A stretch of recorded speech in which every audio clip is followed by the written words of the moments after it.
नमस्कार, जय भवानी। मैं साध्वी देवा ठाकुर। आज 4 मई है, दिन सोमवार है, सुबह के 10 बजे हैं। राइट, मैं बड़ी होश हवास में एक बात पूछना चाहती हूँ। हरियाणा में एक विधायक हैं कांग्रेस पार्टी के।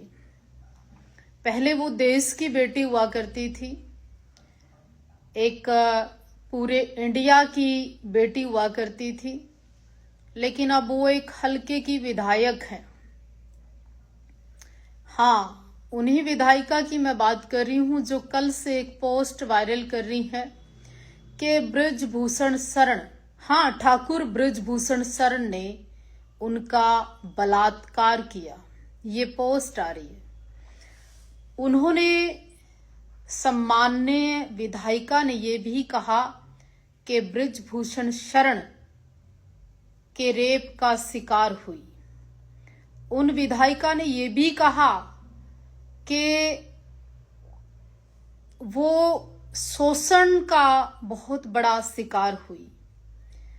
विधायिका जी, आपने ये भी कहा कोर्ट के मुताबिक कोई किसी की आइडेंटिटी नहीं बता सकता, लेकिन ये जानते हुए भी आप कहती हैं कि मेरे को नॉलेज है कि कोर्ट आज्ञा नहीं देता आइडेंटिटी बताने की, लेकिन मैं स्वयं ये बता रही हूं कि एक विक्टिम, एक वो पर्सन, वो आप खुद ही हैं जिनका रेप हुआ।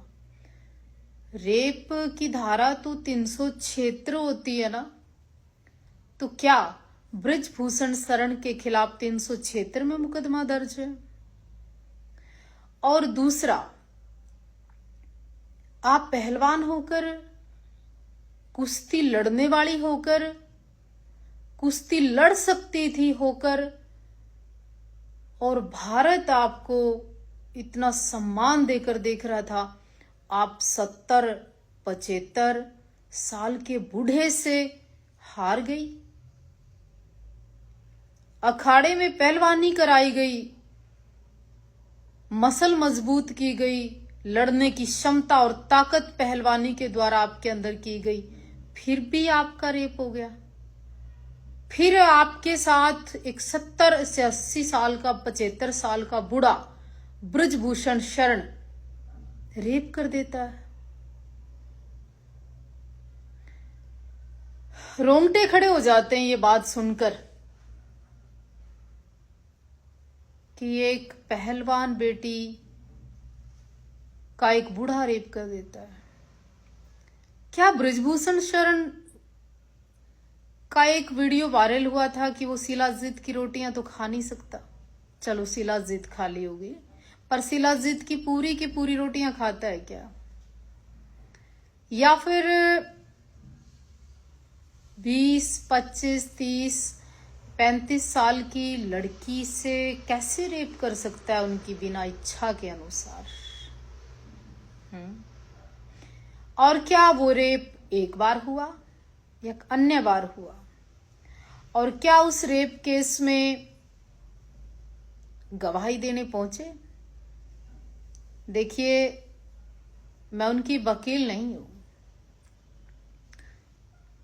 पर बृजभूषण शरण 6 बार के एक माननीय पोस्ट पे रहे हैं। विधायक होना, सांसद होना, परिवार से बेटे का राजनीति में होना, पद पर होना, खुद की वाइफ का होना, इतने बड़े साम्राज्य के मालिक होना, क्या फिर वो हरियाणा की एक विधानसभा की और एक ऐसी बेटी का रेप करेंगे? ऐसा क्या था? और आपके अलावा बहुत सारी बेटियां उनके संपर्क में भी होती थी। अगर उनका ये कैरेक्टर था बृजभूषण शरण का, तो आज तक वो समाज में बने हुए कैसे हैं? देखिए, जब आपने चुनाव लड़ा ना, आपको टिकट चाहिए थी, इसी सहानुभूति के ऊपर कि बृजभूषण शरण ने गलत कर दिया, आपको आपके राइट नहीं मिले, आपके इमोशंस के ऊपर वहां की जनता ने आपको टिकट भी दिलवा दिया, विधायिका भी बना दिया, और उसके बाद तो आप एक बच्चे की मां भी बन गई हैं। और तो आपको शायद आज इस स्टेज पे खड़े होके विधायिका जी ये कहना कि बृजभूषण शरण ने आपका रेप कर दिया, ये शर्मनाक बयान है, डूब के मरने लायक बयान है, दुखदाई बयान है। देश की बेटियां और पूरे हिंदुस्तान की बेटियों के लिए सर झुकाने जैसा बयान है एक विधायिका का, क्यों कहती हैं कि उनका रेप हो गया।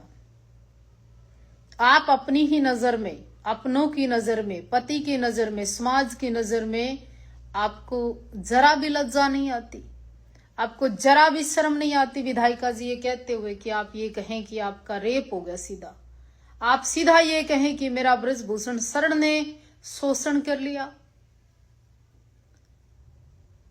शब्द खत्म हो जाते हैं एक नारी के सम्मान के विषय में, ये बात सुनकर और सोचकर। सुबह से एक ही बयान वायरल हो रहा है कि बृजभूषण शरण ने शोषण कर लिया, बृजभूषण शरण ने रेप कर दिया, बृजभूषण शरण जी ने ये कर दिया। कुछ तो आप देखती, जिसकी खुद की बेटियां हैं, परिवार है, बहुएं हैं, राजा 60-8 बाट है, सांसद हैं, 6-6 बार के विधायक हैं, ऐसे व्यक्ति और खेल जगत के इतने बड़े नाम को, पहलवानी के नाम को, ठाकुर साहब के नाम को बदनाम क्यों कर रही हैं आप? और अगर ऐसी कोई घटना थी, एक बार हुई थी, तो तुरंत प्रभाव से उस समय आपकी चुप्पी के पीछे आपका कोई व्यक्तिगत लालच था, व्यक्तिगत प्रोग्रेस थी, व्यक्तिगत आप कुछ बहुत ऊपर जाना चाहती थी, और आपके कांटेक्ट से उनके कांटेक्ट में और कितने लोग आए वो भी क्या आप बताएंगी?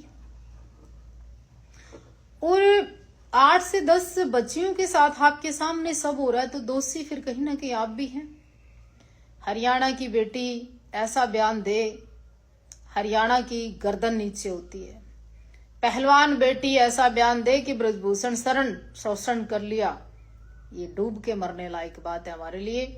दूसरा, इस बृजभूषण शरण के शोषण वाले बयान ने तो आपको विधायिका बना दिया, पर आपको पता आपका कद छोटा हो गया। आप भूपेंद्र सिंह हुड्डा के बहकावे में आकर एक विधायिका तो बन गई, लेकिन आपने अपना अस्तित्व, अपना सम्मान, अपनी इज्जत, उन मेडलों को, उस पहलवानी को, एक समाज को, एक एरिया को, एक हलके को और पर्टिकुलर खेल जगत को आज शर्मसार कर दिया। मेरी छोटी बहन, मैं निवेदन करना चाहती हूं, ऐसे बयान को वापस लें जिसमें कि आप सरेआम सोशल मीडिया पर लाइव आकर बोल रही हैं। इससे कौन अपनी बेटियों को 2 किलो दूध पिलाएगा? कौन अपनी बेटियों को पहलवानी के अखाड़े में भेजेगा?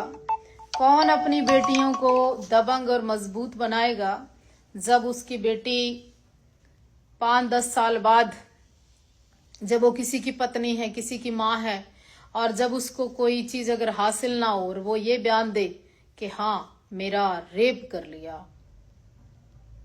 उस समय लाखों वोट जो हल्के से मिली हैं उनकी नजर में, एक भारत जो आपको सलूट करता था, देश के उस पर्दे पे देखता था, उनकी नजर में, एक समाज जिसने बहुत मेडल और बहुत बेटियों को पहलवान बनाया, उनकी नजर में, एक स्वार्थ और कद के लिए आप इस तरह के बेहुदा बयान ना दें। तो निवेदन इतना है कि हरियाणा की बेटियां बेटों से कम नहीं, हरियाणा की लड़कियां लड़कों से कम नहीं, हरियाणा की बेटियां दुर्गा है और समय आने पर चंडी हो सकती हैं। हरियाणा वो बेटियां हैं, अपना दामन किसी स्वार्थ में, किसी लालच में, किसी दरिंदे को नहीं थमा सकती। वो बेटियां हैं हरियाणा की, वो बेटियां हैं जहां संस्कृति और संस्कार बसते हैं। अपनी बेटियों को बहुत उम्मीद और विश्वास के साथ खेलने भेजते हैं, ना कि उनका चरित्र किसी के बिस्तर पर दम तोड़ दे। इसलिए हम पहलवान नहीं बनाते अपनी बेटियों को। ये आजादी, ये फोन, ये गाड़ियां, ये फ्लैट, इसलिए पहलवान लड़कियों को माँ बाप उपलब्ध नहीं कराते कि आप इस तरह का करैक्टर बताएं कि ये है सच्चाई। कहीं डरने ना लग जाए माँ बाप, कहीं अखाड़ों में भेजने से बेटियों के ऊपर पाबंदी ना लगाने लग जाए माँ बाप, कहीं समाज का दृष्टिकोण ऐसे बयान सुनकर बदल ना जाए। तो ये मेरा निवेदन है कि मेरी विधायिका जी, पहलवान महिला जी, और अब आपका जो दृष्टिकोण है आपके इस बयान ने कि बृजभूषण शरण ने रेप कर दिया ना, बृजभूषण शरण ने तेरे को महिला विधायक बना दिया। बृजभूषण शरण के खिलाफ बोल बोल के आप विधायिका बन गई, ये कहें। धन्यवाद करिए उस प्राणी का, आपको पहले भी करोड़ोंपति बना दिया और अब फिर विधायक बना दिया, लेकिन अब विधायिका बनकर ये सब बनकर छोटी हो गई हैं आप, आपका कद छोटा हो गया। देश की बेटी हुआ करती थी कांग्रेस की गोद में जाके, और एक हल्के की विधायिका भी अच्छी नहीं है। वहां के लोगों का ये कहना है कि लोग जानते ही नहीं। जय हिंद, वंदे मातरम।